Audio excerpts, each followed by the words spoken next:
ఈరోజు శాసనమండలిలో YSR Congress party MLC వరదు Kalyani గారు కూటమి ఎమ్మెల్సీలకు మంత్రులకు చుక్కలు చూపించింది. ఈరోజు ఆమె శాసనమండలిలో సంధించినటువంటి సూటి ప్రశ్నలకు సమాధానం చెప్పలేక బిత్తర చూపులు చూశారు కూటమి సభ్యులు. ఆమె అడిగినటువంటి కొన్ని ప్రశ్నల్లో మెయిన్గా ఒక 4-5 చెప్పుకుందాం.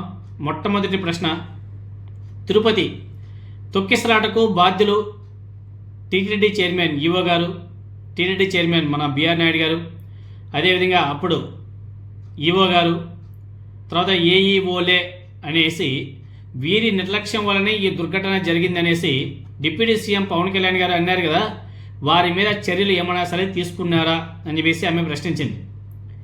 ఈ సంఘటనకు బాధ్యుడు తిరుపతి జిల్లా ఎస్పీ ఏదో రాయుడు, ఆయన పేరు ఆయనే కదా, రాయుడు గారే కదా, ఆయనే బాధ్యత వహించాలని చెప్పేసి అప్పట్లో సీఎం చంద్రబాబు నాయుడు గారు చెప్పారు కదా, ఆ ఎస్పీ గారిని బదిలీ కూడా చేశారు కదా.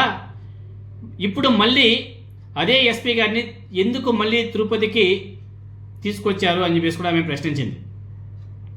అప్పుడేమో ఆయనే బాధ్యులు అని చెప్పేసి ట్రాన్స్ఫర్ చేశారు, ఇప్పుడు మళ్ళీ ఆయన తీసుకొచ్చి మళ్ళీ తిరుపతి ఎస్పీగా పంపించాడు చంద్రబాబు నాయుడు గారు, ఎందుకు తీసుకొచ్చారు అని చెప్పేసి కూడా ఆమె ప్రశ్నించింది. తర్వాత నెక్స్ట్ పాయింట్, ఈ సంఘటన మరొక ముందే మరో సంఘటన సింహాచలంలో జరిగింది కదా, అక్కడ గోడ కూలడంతో 7 మరణించారు.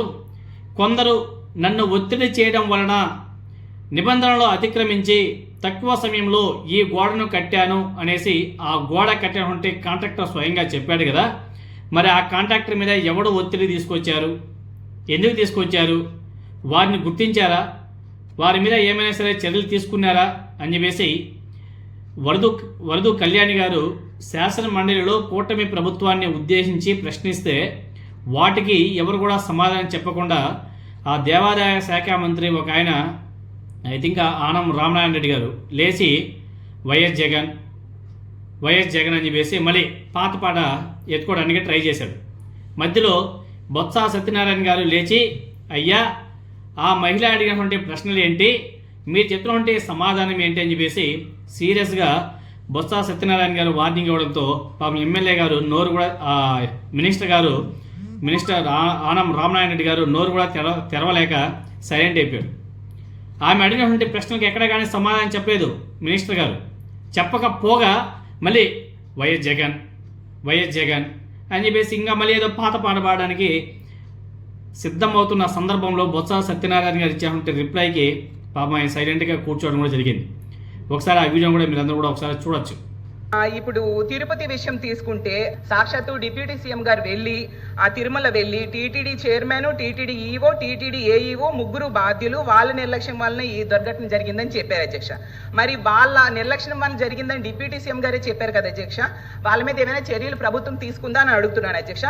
మరో ముఖ్యమైనది ఏంటంటే దీనికి బాధ్యుడు అనేసి ఆ జిల్లా ఎస్పీని బదిలీ చేయడం సీఎం గారే చేశారు అధ్యక్ష. బాధ్యత వహించాల్సిన జిల్లా ఎస్పీ అని ఆ రోజు సీఎం గారు చెప్పారు అధ్యక్ష.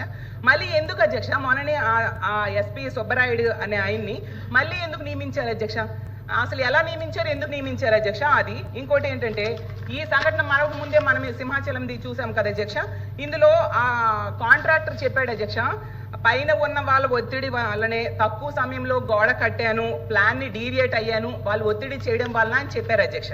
మరి ఎవరు ఒత్తిడి చేశారు, 7 ప్రాణాలు పోవడానికి కారణమైన ఒత్తిడి చేసిన వ్యక్తి ఎవరు, అతన్ని పట్టుకున్నారా, అరెస్ట్ చేశారా, ప్రభుత్వం చెప్పాల్సిందిగా కోరుతున్నాను. ఇప్పుడు ప్రతిపక్ష నాయకులు ఏ రకమైన పరామర్శ అధ్యక్ష, జై జగన్ అనే నినాదాలతో హాస్పిటల్ని దాడి చేశారు అధ్యక్ష. ఇదే అధ్యక్ష పరామర్శ అంశం ఎందుకు వచ్చింది చర్చలోకి? సభ్యులు అడుగుతూ కూర్చోవరకే మనం, ఎందుకంటే చాలా పవిత్రమైంది. అమ్మాయి అడిగింది నువ్వు చెప్పిందేంటి?